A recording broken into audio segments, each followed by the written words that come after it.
But I would like to thank the organizers, acknowledging that this is a very difficult task because many of the people who were the main leaders to produce ministers of health and ministers of education are seated here, long before I started working in this specific field. And on the other hand, I believe we are going to see some of the major challenges that we have to overcome to make these concepts of leaders' heritage operational. And I will not want to be excessively pessimistic, but the challenges are great, and I believe I will try to reflect on some of this. I believe Esther made a very good job trying to present the ministerial declaration preventing to education. Essentially, it had four major axes. The first one was to position comprehensive sexuality education as a strategic tool we used the objective to try to stop HIV transmission. Second, and I believe it was one of the main questions there, is why and how should ministries of health and education work together? How do we do it? We have very seldomly done that. And I believe there's a lot to learn on how to do joint work and share responsibility. But the goal of having universal access to HIV prevention, mainly in adolescents and youth, was the main, let's say, excuse, the major motivator for all of us to sit down together. Of course, it was essentially an alliance and a matter of constructing networks. We used for the health part the structure of the horizontal technical cooperation group that is mainly focused on HIV. And there were other major challenges also to make HIV programs to work with other colleagues within ministries of health. Let me say that most of HIV/AIDS programs have a very different structure and function within each Ministry of Health. So it was not even a solid, homogeneous response. Essentially, we also wanted to focus on reduction of stigma, discrimination, homophobia because of the epidemiology of HIV in Latin America. And we would like to focus also in strategies to promote the skills of teachers and health workers dealing with HIV prevention, or more broadly, dealing with sexuality education. We had very clear and separate fields of action for the health sector from the education sector. Here there is a long list of the strategic areas that the health sector wanted to be focused on. Anything from intersectoral strategies of comprehensive health promotion, health services, workers training, participation of the community, which we have a lot to learn still, not in HIV alone, but in health as a whole.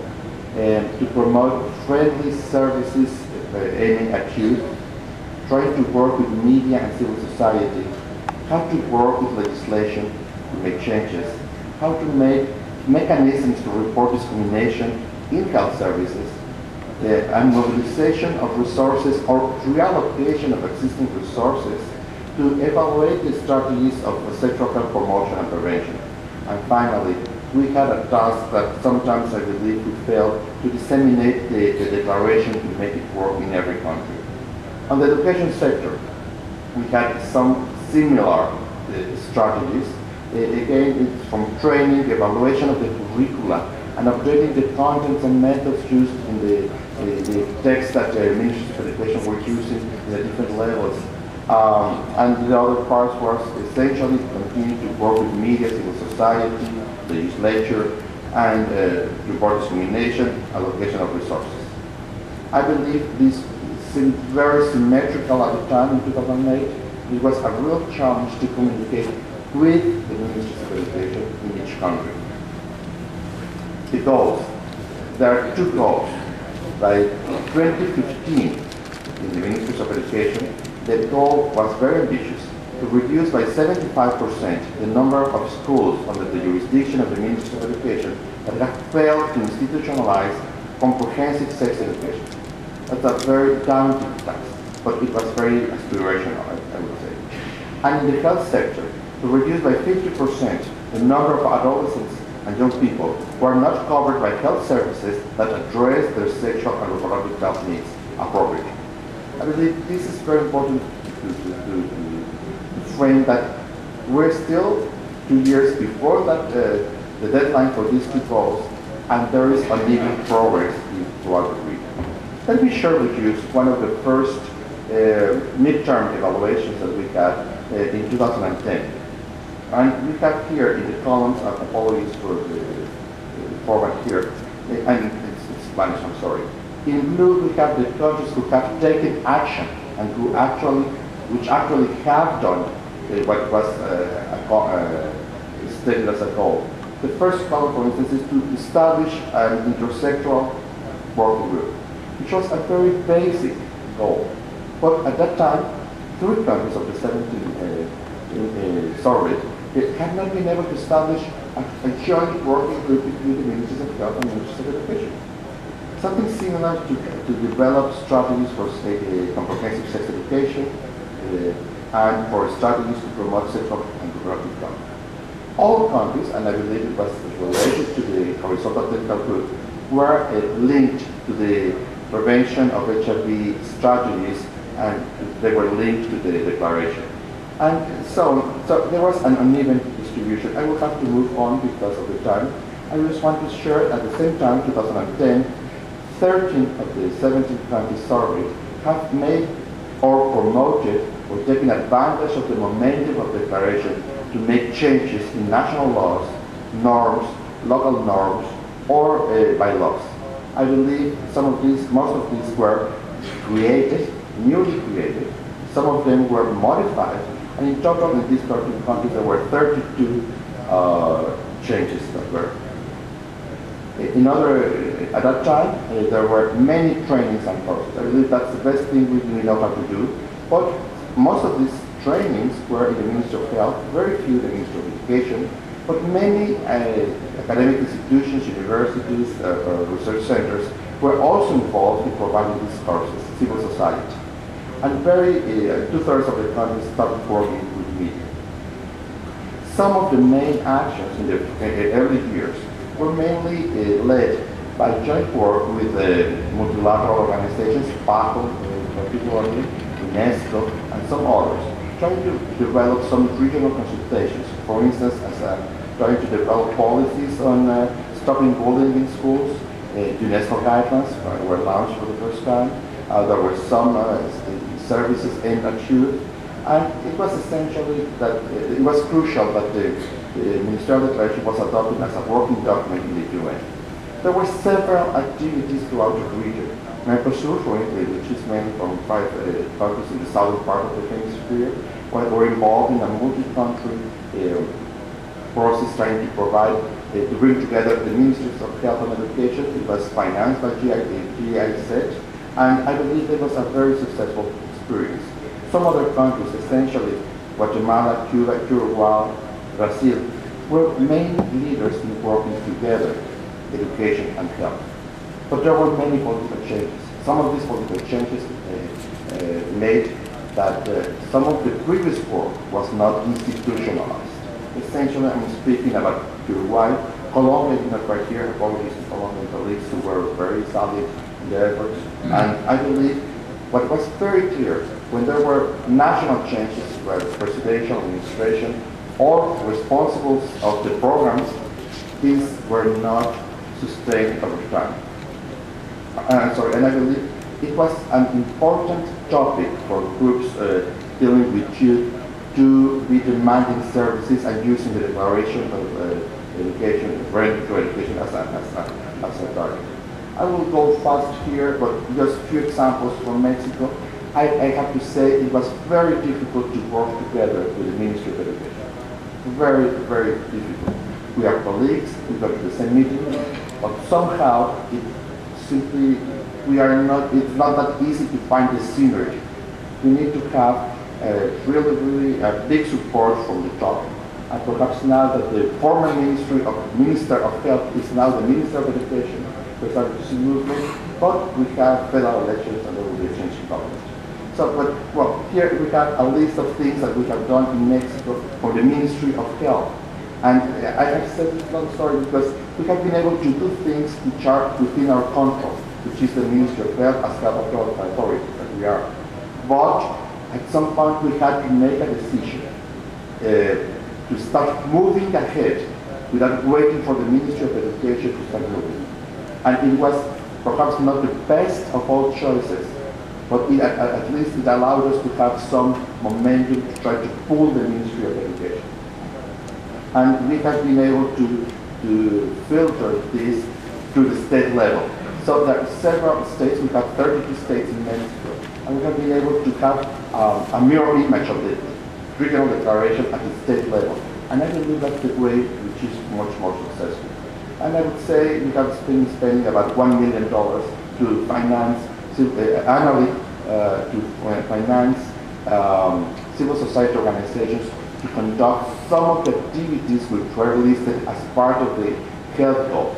Some of these are mainly focused here. Last year, we spent $1 million mainly to train service providers from the medical side in sex education. A couple of studies, a couple of reviews, one more within the US, and I'm very happy to see that the author that review is here in the audience, and the other one was produced by WHO a few years ago.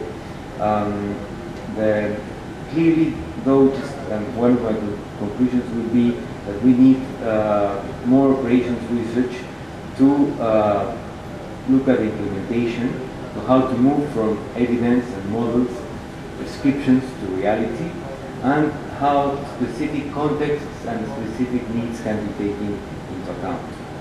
So this report I was referring to in the US by Douglas Kirby is emerging answers to research findings and programs to reduce teen pregnancy and sexually transmitted infections. A key finding here is that the quality and quantity of evaluation research in this field has improved dramatically, and there is now more persuasive evidence than ever before that the limited number of programs can delay sexual activity, improve contraceptive use among sexually active teens, and or prevent sexual or teen pregnancy. Then other findings are important. No evidence based to support continued public investment in rigid abstinence-only until marriage programs. No evidence program, no abstinence program of the type eligible for funding under the federal government's 176 million abstinence-only until marriage program has been found in a methodologically rigorous study to positively impact teen sexual behavior. There have been studies, and you've been hearing from them, but definitely in the scientific community, people doing serious research on this, there's a clear difference in the level and quality of evidence. In contrast, the majority of the comprehensive sex education programs which receive no comparable federal funding, at least at the time the study was conducted, are effective. The positive outcomes included delaying the initiation of sex, reducing the frequency of sex, reducing the number of sexual partners, and increasing condom or contraceptive use. Comprehensive sex education programs are well suited for widespread replication and dissemination. The report also got into debunking certain myths. For example, myths propagated by advocates of abstinence-only education. And those are related to, for example, that comprehensive sex education promotes promiscuity. It's clear that it's not the case. Also, comprehensive sex education does not send a confusing message to adolescents, and the benefits of comprehensive sex education programs extend to many areas of decision-making and conflict building among adolescents. Regarding global evidence, in 2006, a report was published by WHO, UNICEF, UNFPA, UNAIDS, and the London School for Hygiene. It was called Preventing HIV/AIDS in Young People, the first systematic review of what works to prevent HIV among young people in developing countries. It came up with several recommendations. First, that in schools, curriculum-based interventions led by adults that are based on defined quality criteria can have an impact on knowledge, skills, and behaviors. In health services, interventions can increase young people's use of services, provided that they train service providers, make changes in the facilities to ensure that they are adolescent-friendly, and create demand and community support through actions in the community. In mass media, interventions can have an impact on knowledge and behaviors that involve a range of media, for example, TV and radio supported by other media, print media, and are explicit about sensitive issues but in line with cultural sensibilities. This all came at the way through a review of a number of studies across the world. It was not just US or global North-based studies. They made a serious effort to identify even great literature, but of course the systematic review had to look at more formally published evaluations in many cases. In communities, increased knowledge and skills can be achieved through interventions that are explicitly directed to young people and work with existing organizations and structures. For young people most at risk, interventions that provide information and services through static and outreach facilities are most effective in reaching young people most at risk for HIV, for example, young sex workers, injecting drug users, and MSM. For researchers, there were key recommendations. In general, there's a critical need to strengthen research and program monitoring and evaluation capacity in lower and middle-income countries. High-quality evaluations and monitoring of the impact of HIV prevention interventions among young people in lower and middle-income countries for ready and steady interventions. This review, by the way, classified interventions as ready, as steady, which needed some work, ready, which were almost ready, and go, which need to go fast, go ahead fast. Operations research to better understand how interventions operate. Clarity about the specific vulnerabilities of young people, including special groups to guide management. Standardization of outcome indicators to facilitate comparison of results across studies. Costing and cost-effective studies built into evaluation of studies. Research to better understand the relationship between reported effects of behaviors and biomedical impacts. That was another goal. For schools, whenever possible, use randomized designs. We also know that it's not the best option in some cases, but definitely these designs are prioritized because they persuade policymakers more effectively. Measure the impact of STIs and HIV, as well as knowledge and self-reported attitudes, self-efficacy, and sexual risk behaviors. Regarding health services, evaluation and operations research must be core elements of any interventions to increase young people's use of health services. For mass media, evaluations and mass media programs focus on those that are comprehensive, have the potential for achieving population effects, and use strong quasi experimental designs to build a case for inferring society.